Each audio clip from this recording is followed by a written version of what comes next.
Tell us about the tax plan as you know it. What would you like to see today? What do you think is realistic? Well, we're going to find out details later today, but some of the early details are encouraging. I think the principles that should govern tax reform are growth, fairness, and simplicity. Number one should be growth. The focus should be jobs and economic growth. And I think there are a lot of elements that we're hearing that are encouraging in that regard. So what gets you there? I mean, a 20% corporate tax rate, good news. 28% pass-through, good news. On the individual front, 12, 25, 35. Do you want that? Will you vote for that? Look, I'd like to see those rates lower. I'd like to see one simple flat tax. That's what I campaigned on, as you know, in the presidential race. It's what I have encouraged my colleagues to go.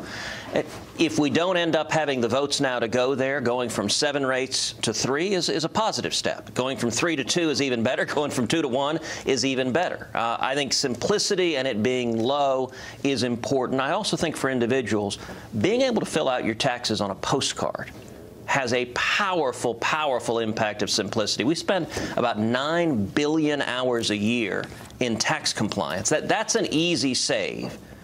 But I'll tell you, one of the first questions we're going to debate in Congress and with the administration is how big of a tax cut are we talking about? And this matters. I think it needs to be a tax cut, an unapologetic tax cut, a serious tax cut. And the simplest reason, if you want to see Reagan-era economic growth, if you want to see booming GDP, small businesses growing, you've got to have Reagan-style tax cuts, real tax cuts, not just deficit neutral, adjusting, emptying one bucket and filling another. You got to have a real tax cut on small businesses, on job producers, on working families. That's how we unleash the economy. We've been talking about that this morning. I want to get the guys in right now because I'm glad you said unapologetic. Because I said to one of your colleagues earlier in the House, you got bullied again. You keep getting bullied by the left. We knew today the big headline from the left would be this is a tax cut for the rich. And yet, now, when we thought the highest rate would be 35%, now there's this buzz in the air about a millionaire's tax, which would take the highest earners up to 39%. Will you vote no on that? Look, we're going to have extensive negotiations. We're not close to this passing. It's going to take at least a couple of months to hash it out and try to get to consensus. I believe we will get it done. I think we've got to get it done. But it's going to take some time. This is being unveiled right now. This is one proposal. In the Senate, as you know, we've got a very narrow majority, 52 Republicans. We got to get at least 50 to support it. And so there's going to be a lot of give and take. I think if we focus on growth, simplicity, fairness, that's how we get 50 together. And Senator, to Maria's point, the Republican Party has been talking for a long time about 3 tax brackets. It sounds like the plan that comes out today is going to say 3 tax brackets, but maybe a 4th tax bracket that hits the highest earning households. Can you get behind a tax plan with 4 brackets instead of 3? Look, I'm not going to engage in sort of debating hypotheticals, and during the whole course of this, there's going to be all sorts of proposals, and I think it's a bad idea for anyone to begin by drawing lines in the sand and saying, I won't support tax reform unless X, Y, Z. Whatever passes at the end of the day, it's going to be less than 100% of what everyone wants. That's just the nature of particularly a very narrow majority. But the direction that I have been pushing and will continue to push is bold and simple, that we can really have an enormous impact.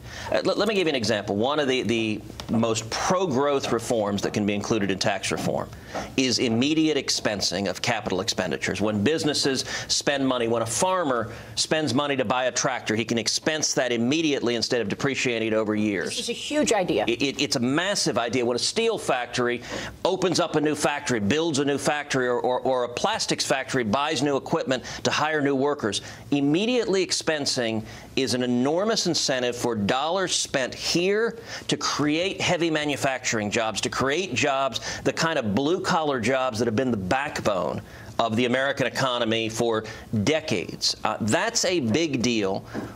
I think it's important to have it in there. That debate is going back and forth. Some see this as a trade-off between expensing and lowering the corporate rate. And so you get, for example, folks in the financial services sector, some of those lobbyists are saying, oh, don't worry about expensing, just lower the rate. Well, that makes sense in financial services where you're not having big capital expenditures on equipment and heavy machinery. But not for a farmer. But not for a farmer, not for a rancher, not for the men and women who elected Donald Trump, though the working class. And the answer, I agree lowering the corporate rate's important. Do them both. Make it a real tax cut, really unleash the economy, and we can see tremendous results. Senator, we just blew past not that long ago $20 trillion in the national debt. There are going to be folks in this town, ironically, a lot of Democrats all of a sudden, are going to be talking about deficits. And conservatives are concerned about deficits. Are you guys willing to go really big on tax cuts, even if it's not deficit neutral? Absolutely, and this is critical. If it's not deficit neutral, it's not a tax cut.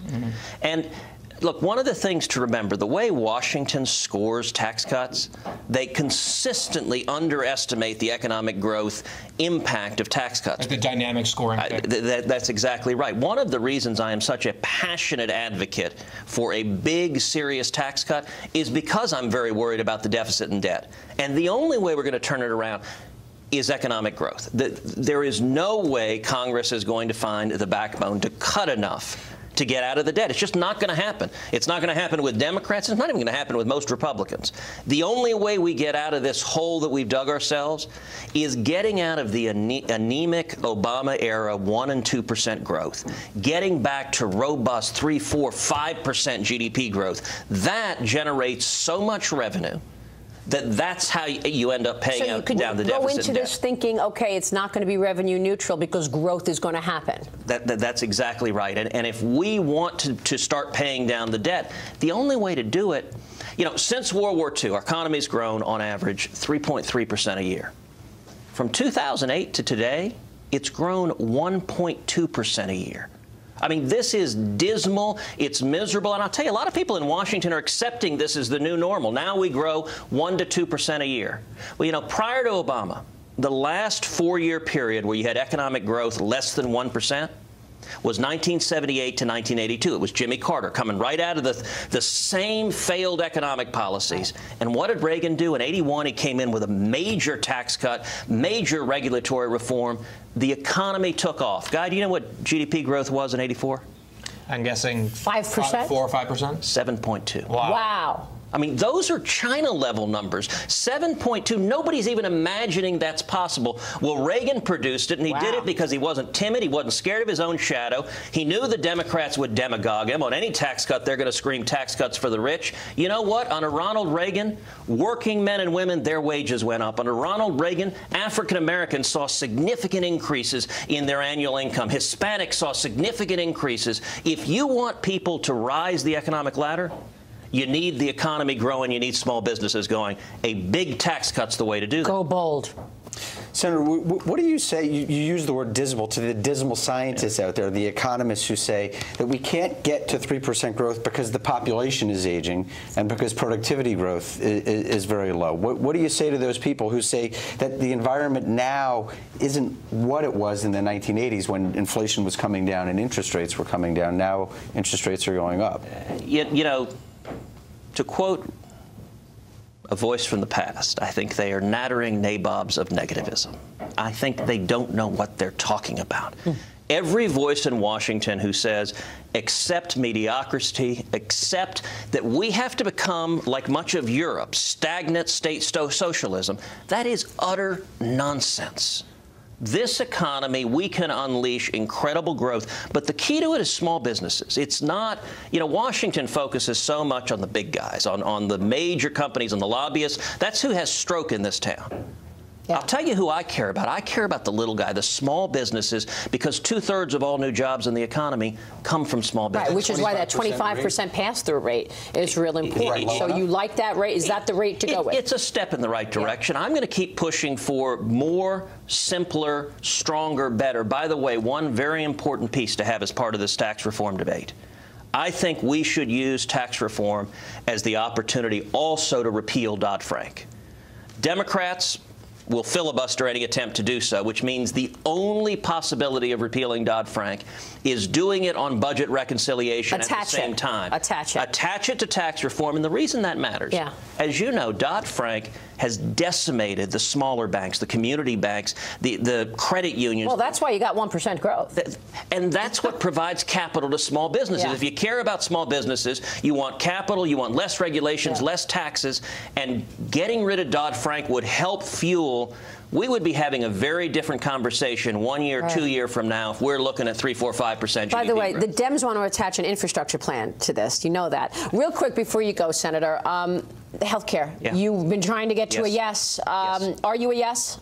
I am a yes on repealing Obamacare. Okay, I know that. Are you a yes on Graham Cassidy or not? Right now, Graham Cassidy's been pulled. So I don't know what the vehicle is going to be. But we have to get this done. We have to honor our promise to repeal Obamacare, and I am spending every waking moment on Obamacare and tax reform trying to unite Republicans. Senator Ted Cruz, that's why we love you. Thanks for joining us. We'll be right back.